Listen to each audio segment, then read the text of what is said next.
जब यूरोप के लोग गणित का क ख ग सीख रहे थे, तब महान भारतीय मैथमेटिशियन आर्यभट्ट पाई की जटिल पहेली को सुलझा रहे थे। गणित में दशमलव पद्धति का आविष्कार करने वाले, दुनिया को शून्य से अवगत कराने वाले आर्यभट्ट ने ही पाई के सिद्धांत का प्रतिपादन किया था। यही नहीं, गणित के जटिल प्रश्नों को सरलता से हल करने के लिए उन्होंने समीकरणों का आविष्कार किया, जिनका उपयोग दुनिया भर के लोग आज भी करते हैं। आइए पाई के मज़ेदार सफ़र पर निकलते हैं, जिसमें हम पाई क्या है, पाई की हिस्ट्री और पाई की सटीक वैल्यू के इक्वेशंस के बारे में जानने वाले हैं। वीडियो को शुरू करने से पहले अगर आप हमारे चैनल पर नए हो तो चैनल को सब्सक्राइब करना ना भूलें और बेल आइकन पर क्लिक करें, जिससे मज़ेदार वीडियोस अपलोड होते ही आपको पता चले। तो चलिए शुरू करते हैं पाई का मज़ेदार सफ़र। सबसे पहले हम जानते हैं पाई क्या है। ज्योमेट्री में किसी सर्कल का सर्कमफेरेंस और रेडियस की लंबाई, इन दोनों के रेशियो को पाई कहा जाता है। हर सर्कल में यह रेशियो 3.141 होता है, लेकिन दशमलव के बाद की पूरी संख्या का अब तक आकलन नहीं किया जा सका है, इसीलिए इसे अनंत माना जाता है।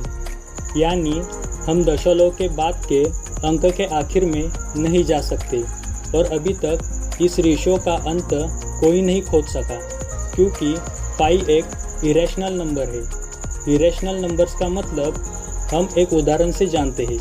पाई को हम 22/7 इस तरह से भी लिख सकते हैं। अगर 22 को 7 से डिवाइड करेंगे तो आपको स्क्रीन पर दिखाई गई संख्या मिलती है। इस संख्या में कोई भी रिपीटेड पैटर्न मौजूद नहीं है, ना ही ये संख्या खत्म होती है। ये नंबर्स इन्फिनिटी तक ऐसे ही चलेंगे, इसका कोई अंत नहीं है। शायद आप समझ चुके होंगे इरेशनल नंबर्स किसे कहते हैं। आर्यभट्ट ने पाई के सिद्धांत का प्रतिपादन करते हुए संस्कृत में लिखा है, चतुराधिकम शतमष्टगुणम द्वाशिष्टस्तथा सहस्रानम अयुतद्वयस्य द्वयविश्वकंभस्य आसनो वृत्तपरिणाह। इसका मतलब है चतुराधिकम यानी 4 को जोड़ना है, शतम यानी 100, अष्टगुणम यानी मल्टीप्लाई बाय 8, द्वाषष्टि तथा सहस्रानाम यानी 62,000, अयुत यानी डिवाइडेशन, द्वयविश्वकंभस्य यानी 20,000 और यहाँ आसनों का मतलब है अप्रॉक्सीमेशन। आसान भाषा में इस श्लोक का अर्थ है 100 में 4 की एडिशन करनी है, फिर उस नंबर को 8 से मल्टीप्लाई करना है, फिर इसमें 62,000 की एडिशन करनी है, फिर इस आंसर को 20,000 से डिवाइड करना है। डिवाइड करने के बाद हमें जो आंसर मिलता है वो पाई की वैल्यू है। पाई की वैल्यू आती है 3.1416। उल्लेखनीय है कि 4 दशमलव स्थानों पर सटीक और सही गणना के बावजूद सत्य के प्रति आग्रही आर्यभट्ट इस मान को परफेक्ट नहीं मानते, बल्कि सिर्फ अप्रॉक्सीमेशन मानते थे। अब आपको समझ में आया होगा कि पाई क्या है। अब जानते हैं पाई के पीछे की हिस्ट्री क्या है। 2590 से 2566 BC में बने गीज़ा की महान पिरामिड का पेरीमीटर 1760 क्यूबिट और ऊंचाई 280 क्यूबिट थी, जिसका रेशियो 6.2857 आता है, जो पाई के वैल्यू के लगभग 2 गुना है। इस रेशियो के आधार पर कुछ इजिप्टोलॉजी मानते हैं कि पिरामिड बनाने वाले पाई का ज्ञान रखते थे और सर्कल के प्रॉपर्टीज़ को निगमित करने वाले पिरामिड जानबूझकर बनाए गए थे। अन्य मतों के अनुसार पाई से संबंधित सुझाव केवल सहयोग है, क्योंकि इसका कोई प्रमाण उपलब्ध नहीं है कि पिरामिड बनाने वालों को पाई के बारे में जानकारी थी, क्योंकि पिरामिड की डायमेंशंस अन्य फैक्टर्स पर निर्भर करती है। पाई के शीघ्रातिशीघ्र लिखित सन्निकट इजिप्ट और बाइबल में मिले हैं। ये दोनों माप 1% की एक्यूरेसी के साथ है। बाइबल में 1900 से 1600 BC दिनांक वाली क्ले पैलेट पर ज्योमेट्रिक स्टेटमेंट है कि पाई का निहित अर्थ 25/8 है। भारत में मोहनजोदाड़ो की खुदाई में ऐसे कुछ चीज़ें मिले हैं जिससे ये पता चलता है कि उन्हें पाई के बारे में मालूम था और वो इसका इस्तेमाल करना भी जानते थे, जैसे बैलगाड़ी का चक्का जिस पे लोहे की रिम होती है जो कि चक्के की सरकमफेरेंस इतना होना चाहिए। थोड़ा भी कम या ज़्यादा हुआ तो रिम फिट नहीं आ पाएगी। लाइमस्टोन और क्वार्ट्ज से बने सर्कल वाले पत्थर जिसका ऊपरी भाग फ्लैट था, उसका वज़न एग्जैक्ट उतना ही पाया गया। ये सब चीज़ें सबूत है कि उस काल में पाई के बारे में सबको मालूम था। आर्किमिडीज ने बताया कि पाई 223/71 और 22/7 के बीच में होता है।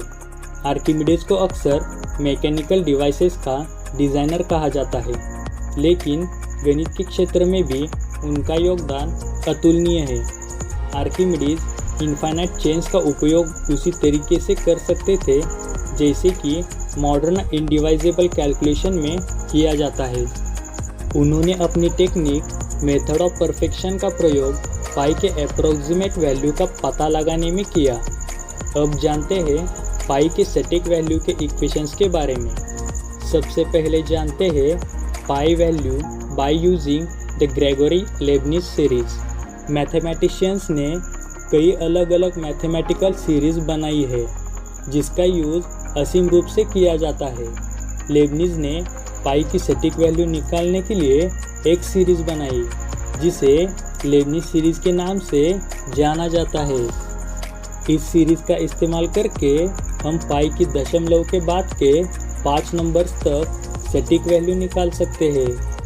स्क्रीन पर आप लेबनिज़ की सीरीज देख सकते हैं, लेकिन ये सीरीज पाई के क्लोजर वैल्यू के लिए ज़्यादा इफ़िशिएंट नहीं है।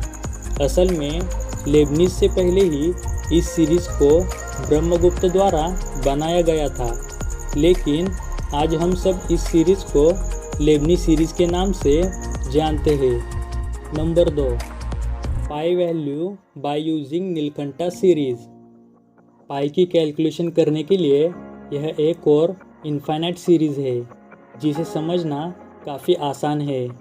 कुछ अधिक जटिल होते हुए यह लेबनिज़ फार्मूले की तुलना में बहुत सटीक पाई की वैल्यू निकालती है। स्क्रीन पर आप नीलकंठा सीरीज़ को देख सकते हैं। Number 3, pi value by using Ramanujan series.